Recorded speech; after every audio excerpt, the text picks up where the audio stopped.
빼어난 외모를 가진 한 독일인 승무원이 비행기 화장실을 청소하다가 인상을 찌푸리며 혼잣말을 하고 있는데요. 대체 변기를 어떻게 쓰면 변기가 이 모양이 되는지 더러워서 못해 먹겠다며 승무원 일을 그만두기까지 합니다. 과연 이 여성에게 무슨 일이 있던 걸까요? 안녕하세요. 저는 독일 출신 에밀리아 밀러라고 합니다. 제 첫 번째 직장은 항공기 승무원이었어요. 13년 전쯤 페남이라는 드라마를 보게 되었는데 이게 승무원들의 이야기를 담은 내용이거든요. 드라마에 나오는 승무원들의 프로페셔널한 모습을 보면서 승무원에 대한 환상을 키웠던 거죠. 운이 좋게도 큰 어려움 없이 항공사에 들어가게 되었고 저는 객실 승무원이라는 꿈을 이루게 되었습니다. 그런데 누구나 그렇듯 직장 생활은 맘 같지 않더라고요. 웃으면서 승객분들을 응대해야 하는 것도 은근히 진 빠지는 일이었고 무엇보다 진상이 너무 많았어요. 유럽 노선 위주로 일을 할 때는 진상이 많지는 않았습니다. 비슷한 문화권이기도 하고 비행시간 자체가 짧아서 할 일도 그리 많지 않았거든요. 그런데 유럽 노선에 익숙해지니까 이제는 좀 먼 나라로 가고 싶어지더라고요. 승무원들은 장거리 비행을 가면 목적지에서 며칠을 머물며 휴식을 취할 수 있거든요. 무엇보다 호텔비를 회사에서 지원해주니 여행을 좋아하는 사람들이 승무원을 하고 싶어 하는 이유는 여기에 있습니다.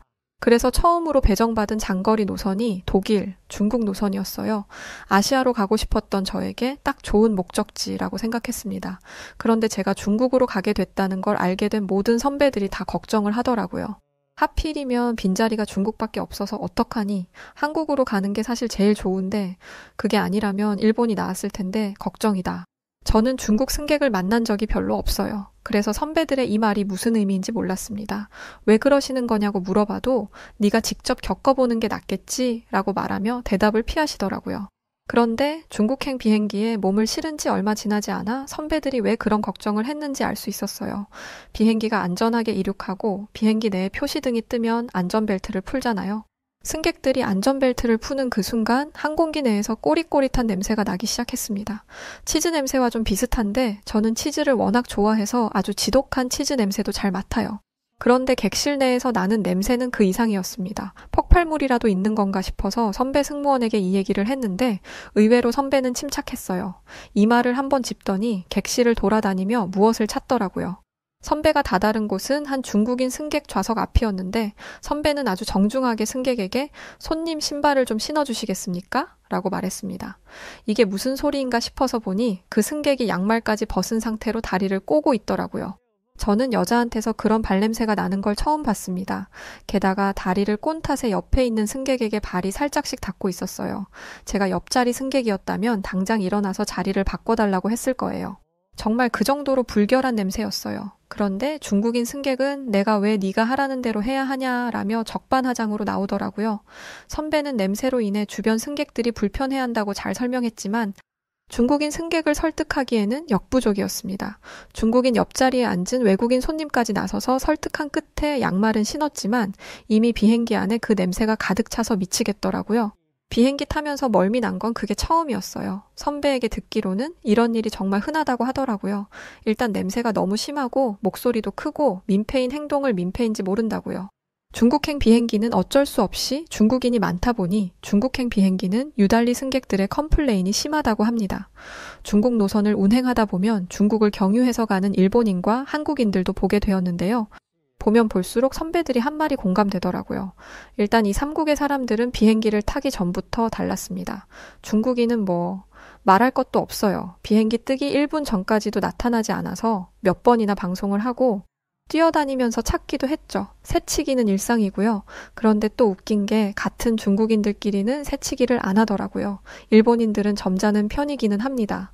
그런데 저는 어떤 면에서 중국인보다 일본인이 더 싫을 때가 있었어요. 일본인 승객의 티켓이 기계에 인식이 되지 않아서 문제가 생긴 적이 있었습니다. 체크인을 한 데스크와 연락을 해서 문제를 해결해야 했는데 이게 쉽지 않더라고요.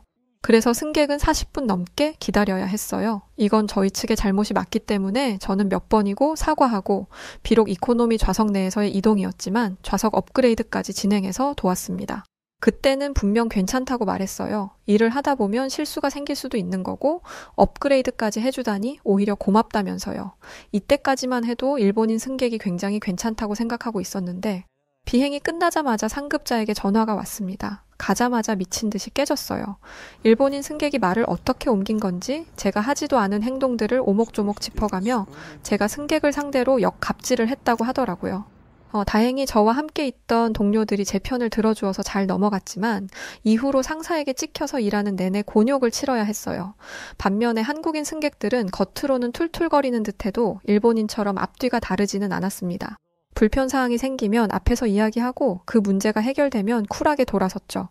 한국인들은 문제 해결이 좀 오래 걸려도 어쨌든 해결이 되면 된다 주의더라고요. 그리고 시간 약속을 칼같이 지켰습니다. 지금까지 일하면서 한국인 손님은 찾아다닌 적이 없어요. 왜인지 안 보인다 싶으면 비행기 타는 곳 앞 구석에 앉아서 잠을 자고 있는 경우가 전부였죠. 그리고 무엇보다 좋았던 점은 속도였습니다. 비행기를 타기 전에는 여권과 티켓을 한 번 더 확인하잖아요. 한국인 승객들은 백이면백 여권과 티켓을 미리 준비해 놓고 있어요. 몇 년 동안 호흡을 맞춘 직장 동료처럼 손발이 딱딱 맞죠. 기내식을 준비할 때도 마찬가지예요. 다른 나라 승객들은 선반을 내려달라고 요청을 해야 내리는 반면 한국인 승객들은 승무원들이 부산스럽게 움직이기 시작하면 그때부터 기내식을 받을 준비를 하고 있습니다. 정수리에도 눈이 달린 건지 기내에서 무슨 일이 벌어지는지 귀신같이 알고 움직이더라고요. 솔직히 응대하기 가장 편한 손님들이 한국인이었습니다. 그래서 한국행 노선으로 스케줄을 바꾸거나 아니면 다시 유럽 노선으로 가고 싶었어요. 어느 정도로 간절했냐면 이게 안 되면 일을 그만두겠다고 생각할 정도였죠. 오랫동안 꾼 꿈을 포기하고 싶을 만큼 중국 노선이 정말 힘들었기 때문이었어요. 그런데 한국행 노선은 이미 꽉 차 있었고 한국 노선을 포기하고 싶어 하는 승무원들은 없더라고요. 그래서 그냥 그만둬 버렸습니다. 중국인들이 사용한 화장실을 청소하다가 다짐했어요. 대체 변기를 어떻게 쓰면 변기가 이 모양이 되는지 더러워서 못해 먹겠더라고요. 자세한 내용은 굳이 말하지 않을게요. 정말 비위상하거든요. 저는 승무원 일을 그만두고 다른 일을 찾아다니기 시작했습니다. 그래서 독일로 돌아가 아르바이트를 시작했어요. 그런데 길이 잘 보이지 않더라고요. 그래서 스페인으로 떠났습니다. 스페인 언어를 배우고 싶기도 했고 같은 유럽이지만 스페인은 그들만의 독특한 문화가 있거든요. 그런데 제 예상과 달리 스페인에서의 생활은 정말 쉽지 않았습니다. 소매치기가 프랑스보다 심하더라고요. 독일은 유럽에서도 치안이 좋은 편이라 소매치기를 당해본 적이 없는데 스페인에서 몇 번 털리고 나니 소매치기, 노이로제에 걸릴 정도였어요. 그러니까 당연히 사람이 예민해지더라고요. 그런데 이건 저를 힘들게 했던 요소들 중 극히 일부분일 뿐이에요. 요즘 스페인에서 외국인 관광객들을 향한 테러가 이어지고 있다는 걸 알고 계시나요? 관광객들에게 너네 나라로 돌아가라라며 물총을 쏘고 욕설을 하는 경우가 많아졌다고 하더라고요. 이건 최근에만 있었던 일이 아닙니다. 예전부터 외국인에 대한 혐오가 있었어요. 같은 유럽 국가 사람인데도 말이죠. 그리고 이 혐오는 저에게도 적용되었습니다. 일을 마치고 집으로 돌아가는데 웬 남자 4명이 제 앞에 나타나서는 대뜸 돈을 내놓으라고 하더라고요. 저는 현금을 가지고 다니지 않아서 줄 돈이 없다고 했죠. 그러자 남자들은 저를 둘러싸고 큰 소리로 위협을 하기 시작했습니다. 저는 그제야 이 남자들의 목적은 돈이 아니라 그저 나를 겁주고 괴롭히려는 거였구나 라는 걸 깨달았죠. 도망가고 싶었지만 덩치가 산만한 남자들에게 둘러싸여 있으니 도망도 못 가겠더라고요. 저는 큰 소리로 주변에 있는 사람들에게 소리쳤습니다. 저는 관광객이 아니에요. 여기서 일하는 사람이라고요. 하지만 아무도 저를 도와주지 않았어요. 사람이 없던 인적 드문 도로도 아니었습니다. 제 앞에는 음식점과 카페가 있었고 제 옆을 스쳐 지나가는 사람들도 있었어요. 그런데 전부 이 악물고 저를 못 본 척 하더라고요. 외국인 여성이 험한 일을 당했다는 기사를 얼마 전에 본 터라 두려움이 몰려오기 시작했습니다. 그런데 그때 괴한들보다 키가 한 뼘 이상 작아 보이는 동양인 남자 2명이 나타났어요. 중국 노선을 몇 개월 동안 다녔던 경험으로 볼 때 한국인이 분명했습니다. 그 한국인 남성 2명은 큰 소리를 내며 그 괴한들을 밀어내기 시작했습니다. 제 키가 173인데 저보다 조금 커 보이는 걸 보니 175 혹은 176 정도는 되는 것 같더라고요. 반면에 그 괴한들은 190은 거뜬히 넘어 보였어요. 저는 이 두 한국인이 큰 일을 당할 거라 생각했습니다. 저는 여전히 그렇다 쳐도 같은 남자에게는 주먹질이라도 할 수 있잖아요.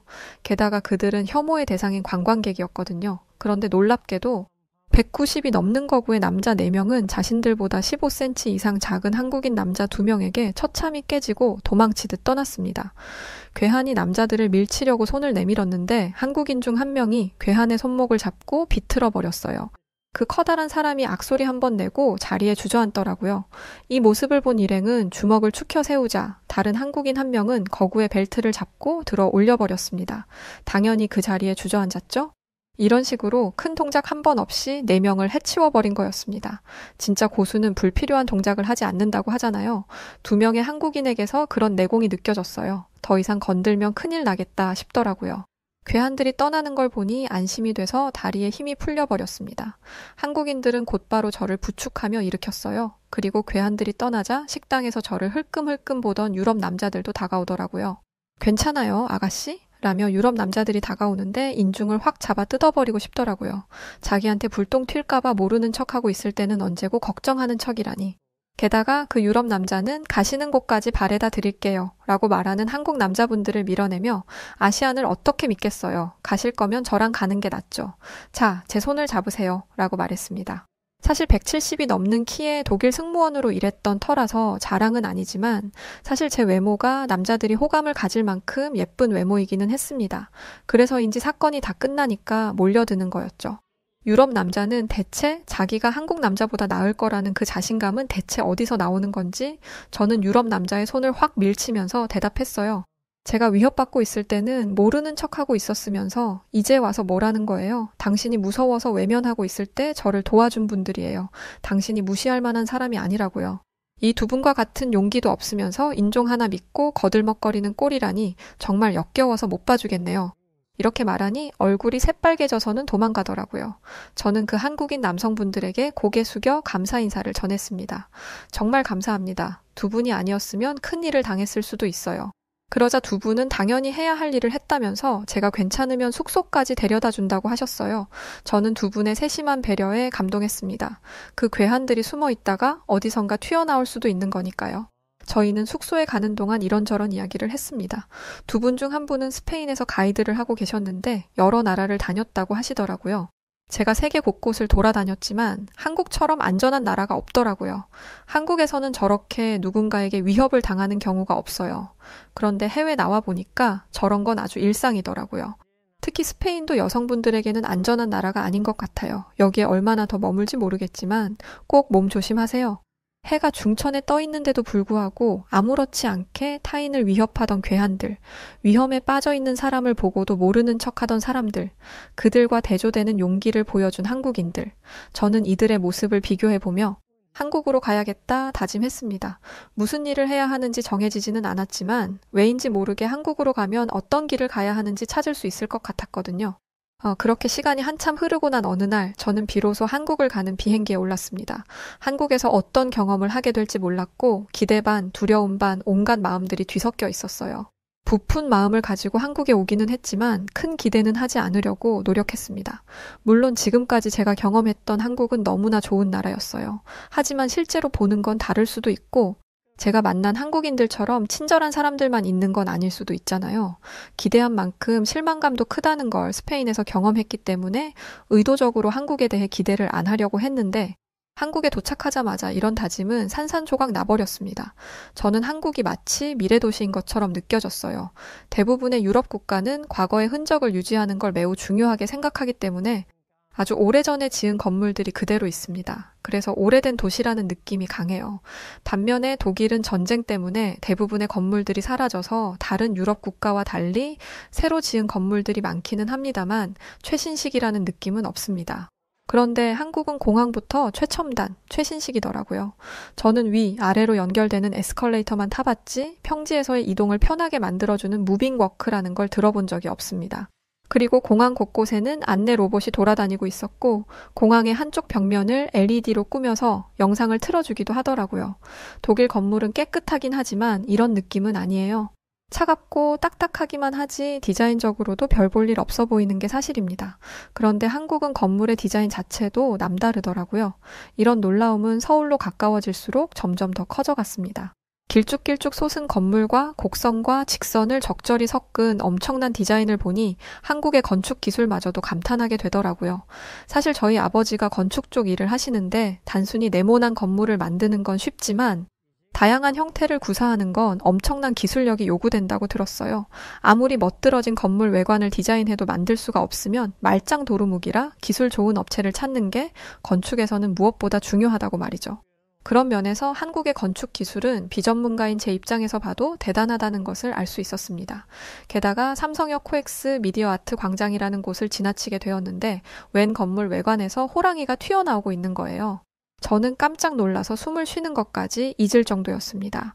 자세히 보니 그래픽으로 표현한 거더라고요. 그런데 그냥 영상을 틀어놓는 게 아니라 3D 기법을 이용해서 사물이 건물 밖으로 튀어나오는 효과를 준 거였어요. 저는 5개 광고에 이런 신식 기술이 들어갈 수 있다는 걸 처음 알았습니다. 가만 보니 저 같은 외국인 관광객들은 전부 핸드폰 카메라를 켜서 그 장면을 찍고 있더라고요. 하지만 한국인들은 이런 것들이 익숙하다는 듯 자기 갈 길 가고 있었습니다. 저는 신식 문명에 많이 노출된 사람들과 아닌 사람들의 차이를 여기서 느낄 수 있었어요. 아주 나중 일이지만 한국에서 친해진 한국인 친구와 이 얘기를 나눈 적이 있었어요. 그 친구들은 한국의 이런 모습이 얼마나 대단한 건지 잘 모르더라고요. 오히려 유럽의 앤틱한 느낌이 더 부럽다고 하던데 저는 한국의 발전된 모습을 그저 그런 것으로 생각하는 모습이 너무 답답합니다.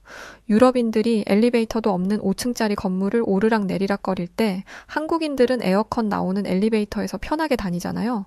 시스템 에어컨, 보일러가 들어온 곳에서 사시사철 쾌적한 생활을 할 수 있고요. 도시도 깨끗하고 깨진 보도블록은 그때그때 교체가 되어 안전하기까지 합니다. 저는 부디 한국인 분들이 발전된 도시 모습에 자부심을 가지면 좋겠어요. 왜 외국인들은 서울을 신기해하는 거야? 라고 묻는다면 저는 여기에 대한 답이 되는 수백 가지의 대답을 가지고 있거든요. 조금 흥분했던 것 같네요. 다시 처음 한국에 왔던 때로 돌아가서 이야기해 보겠습니다. 한국에 와서 가장 주의 깊게 보았던 건 스페인에서 만났던 한국인 남성분에게 들었던 치안이었어요. 치안에 관한 건 두고 볼 것도 없겠더라고요.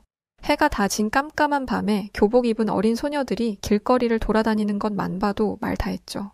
해가 지면 길거리에 있는 모든 불은 다 꺼버리는 유럽과 달리 한국의 밤거리는 밝았습니다. 그런데 거리가 밝다고 해서 모든 위험이 사라지는 건 아니에요. 과거에 뉴욕을 갔을 때 뉴욕도 한국처럼 밤이 밝았지만 위험한 건 매 한 가지였거든요. 곳곳에 노숙자가 누워있고 마약을 한 사람들이 뒷골목에 넘쳐나니까 어련하죠. 그런데 한국은 골목골목에 CCTV가 설치되어 있었고 불황자도 보이지 않았습니다. 저는 밤늦도록 혼자 밖에 있었지만 단 한 번도 위험하다는 느낌을 받지 않았어요. 밤에 혼자서 차도 아니고 걸어서 이동한다? 제 평생 상상도 못 해본 일이에요. 게다가 한국은 도어락이 무엇보다 편리하더라고요. 독일도 그렇고 유럽 대부분의 국가는 아직도 열쇠를 사용합니다. 열쇠를 사용하는 것도 굉장히 불편해요. 넣어서 냅다 돌리는 게 아니라 열쇠를 구멍에 넣은 상태에서 살짝 뺀 뒤에 열쇠를 살살 돌려야 덜컥하는 소리가 나고 그 상태에서 오른쪽 혹은 왼쪽으로 몇 번 돌려야 문이 열리죠. 너무 불편하지 않나요? 보안 때문에 이런 복잡한 열쇠를 만들었다고 하는데 복잡하다 보니 열쇠를 한번 잃어버리면 문을 뜯어버려야 할 수도 있어요. 열쇠공을 부르는데 돈이 드는 건 당연한 일이고요. 그런데 도어락은 그런 게 없었습니다. 사실 처음에는 도어락이 열쇠보다 안전하지 않다는 생각을 하기도 했어요. 그런데 절대 안 열리더라고요. 그리고 한국에서는 유럽에서처럼 도둑이 들 걱정을 하지 않아도 되잖아요. 그래서 이 정도만 해도 충분하다는 생각이 들었습니다. 그중 하나가 보안이었는데요. 아주머니가 대뜸 오시더니 오늘 오후에 사람이 왔다 갈 거라고 하시더라고요. 무슨 일인가 했는데 집 앞에 보안용 안전 도어록을 설치하는 것이었습니다. 저는 CCTV 같은 거인 줄 알았는데 그건 이미 건물층마다 있었어요. 아주머니가 말씀하신 건 저희 집 현관 앞에 설치해서 사람이 오고 가는 걸 확인하는 기계였습니다. 핸드폰에 연동이 돼서 언제 이 집의 문이 열리고 닫혔는지 확인이 가능하고 마이크도 가능해서 침입자에게 경고를 하는 것도 가능하더라고요. 아이고, 아가씨, 혼자 사는데 안전만큼 중요한 게 어디 또 있겠어? 한국에 있는 동안은 안전하게 지내야지. 주기적으로 검사해 줄 테니까 안심하면서 지내요. 이런 걸 설치해 주신다고 해서 월세가 높아지는 것도 아니었어요. 사장님은 정말 자신의 세입자들의 안전을 위해서 신경을 써주신 거였습니다. 자기 딸도 아니고 손녀도 아닌데 어떻게 이런 섬세한 배려를 할 수 있다는 말이죠. 저는 다른 사람을 위하는 사장님의 따뜻한 마음에 감동받았고 스페인에서 저를 도와주었던 한국인 남성 두 분을 떠올리게 되었어요. 그 사람들처럼 친절한 사람이 없으면 어떻게 하지? 라고 걱정했던 게 무색하게 저는 한국에 있는 동안 친절한 사람들만 만났답니다. 소매치기와 도둑, 강도가 들끓는 유럽에서도 이런 관심은 받아본 적이 없었어요. 사건이 생기면 그러게 네가 조심했었어야지. 여기에 도둑 많은 거 너도 알고 있었잖아? 라는 말만 안 하면 다행이죠. 게다가 제가 살던 건물 입구는 비밀번호를 쳐야만 들어올 수 있는 곳이에요. 여기 거주하는 사람이 아니라면 쉽게 들어오지 못하는 1차적인 보안이 되어 있는 곳이라는 거죠. 저는 집이라는 곳이 이렇게 안전할 수도 있다는 걸 한국에 와서 처음 알았어요. 하지만 딱 한 곳, 위험하다고 생각되는 곳이 있었습니다. 제가 살던 곳 주변에 있는 굴다리였는데요. 그곳으로 지나가면 지름길로 빠르게 갈 수 있지만 밤이 되면 어두컴컴해서 쉽게 이용하지 못하는 곳이었어요. 그런데 얼마 전부터 그곳을 공사하기 시작하더라고요. 뭘 공사하는지는 모르겠지만 최소한 몇 개월은 걸릴 거라고 생각했습니다. 제가 살던 곳에서는 그렇거든요. 그런데 일주일 만에 공사가 마무리되더라고요. 역시 빨리빨리의 민족. 저는 어떤 공사를 한 건지 궁금해서 굴다리로 찾아갔습니다. 공사를 통해 변한 굴다리 내부의 모습은 정말이지 놀라운 수준이었어요. 굴다리 곳곳에 조명이 설치되었고 우중충했던 콘크리트 벽면은 알록달록한 타일들로 꾸며져 있었습니다. 스피커도 설치가 되어 있었는데 음악까지 나오더라고요. 굴다리에 들어가면 소음이 차단되면서 갑자기 무서운 기분이 드는데 잔잔한 음악 소리도 나오니까 이게 전혀 무섭게 느껴지지 않았습니다. 오히려 잘 정돈된 산책로처럼 느껴졌어요. 게다가 이렇게 밝게 만들어 놓으니 이 굴다리의 존재를 모르던 사람들도 굴다리를 이용하게 되더라고요. 이용하는 사람들이 많아지면 위험성이 줄어드는 건 당연한 이치이고 저는 공사 이후로 매일같이 굴다리를 이용했습니다. 저는 이미 안전으로는 세계 1위 수준인 한국이 여기서 만족하지 않고 더욱 안전한 나라를 만들기 위해 노력한다는 것은 세계 모든 나라가 보고 배워야 하는 모습이라고 생각해요. 위험하다는 걸 알면서도 그 위험을 시민들이 감당하게 만드는 건 너무 무책임하잖아요. 저는 독일에 살고 있는 가족들에게 여자라면 무조건 한국에 와서 살아야 한다고 입이 마르도록 자랑하기 시작했습니다. 그리고 한국에서 살아야겠다고 다짐했어요. 그래서 한국에 있는 어학당을 다니며 한국어를 배우기 시작했죠. 그런데 제가 대뜸 한국에서 산다고 선언을 하니 부모님의 반대가 심했어요. 당연하죠. 스페인은 가까우니까 그렇다 쳐도 한국은 너무 먼 나라잖아요. 제가 안전한 나라라고 아무리 말해도 부모님은 제 말을 쉽게 믿지 못하셨습니다. 그도 그럴 게 부모님 입장에서는 한국의 모습이 판타지 소설 속에서나 나올 이야기거든요. 그래서 저는 가족들을 설득하기 위해 가족들을 한국으로 초대했습니다. 가족들은 한국의 선진화된 모습에 감탄을 금치 못했고 건축일에 종사하시는 아버지는 제 예상대로 서울 도심을 돌아다닐 때마다 판타스틱을 연신 외치셨어요. 어머니는 삼겹살과 소주의 매력에 푹 빠지셨죠. 특히 쌈장이 마음에 드셨나 봐요. 짭조름하면서도 달달하고 맵지도 않은 그 맛에 감탄하며 나중에는 쌈장만 퍼드실 정도였습니다. 독일로 돌아가시기 전에 쌈장을 잔뜩 사드리겠다고 말씀드린 뒤에야 어머니는 안심을 하셨어요. 부모님은 고기를 이렇게 건강하게 먹을 수 있는 방법이 있을 줄은 몰랐다며 상추 위에 고기를 올리고 파절이와 쌈장을 올려 드셨습니다. 독일인들은 고기로 소시지를 만들 국리나 하지 이렇게 건강하게 요리를 즐길 수 있는 방법은 찾지 않아 건강 때문에 채식주의자가 된 사람들도 있다는데 그런 사람들에게 이런 음식을 알려주면 아마 바로 채식을 그만둘 거다. 이게 말이나 되니? 야채를 함께 먹을 수 있는 요리가 있다는 게? 서방 국가에서는 야채를 함께 먹을 수 있는 요리가 많지 않아요. 그래서 음식을 먹기 전에 샐러드를 먹는 거예요. 하지만 야채를 싫어하면 샐러드를 안 먹게 되죠. 하지만 한국처럼 나물이나 쌈을 통해 야채와 채소를 먹으면 채소를 싫어하는 사람도 부담 없이 건강한 식사를 할 수 있잖아요. 무엇보다 매우 맛있고 말이죠. 부모님은 한국에 있는 내내 한식의 매력에 푹 빠지셨어요. 그래서 독일로 돌아가시기 전 한국 마트를 싹 털어서 한국 양념을 가져가시기도 했습니다.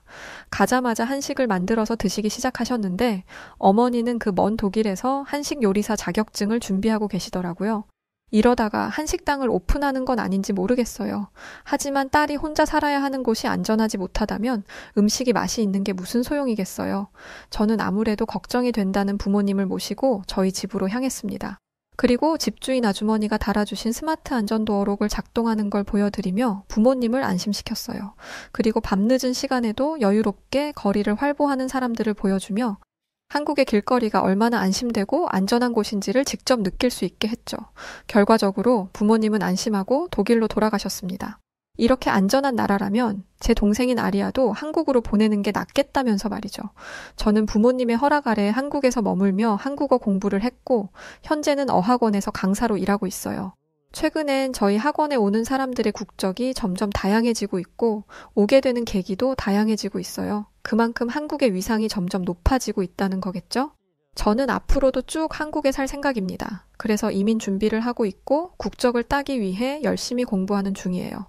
역사부터 문화, 사회, 경제까지 전반적인 것을 공부해야 하기 때문에 준비가 쉽지는 않지만 이렇게 열심히 하다 보면 저도 당당한 한국인이 될 수 있지 않을까요? 제가 여러분과 같은 한국인이 될 수 있도록 응원의 한마디 부탁드릴게요. 그리고 좋은 나라를 만들어주신 한국인 분들께 감사합니다. 네, 오늘 사연 여기까지입니다.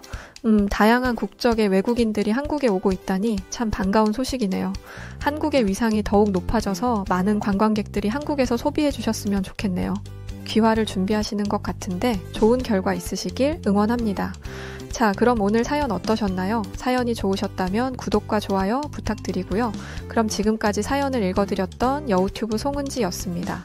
끝까지 영상 시청해주셔서 감사드리고 저는 더 즐거운 사연으로 찾아뵐게요. 그럼 우리 구독자 여러분들 모두 고맙고 늘 사랑합니다. 당신만의 여우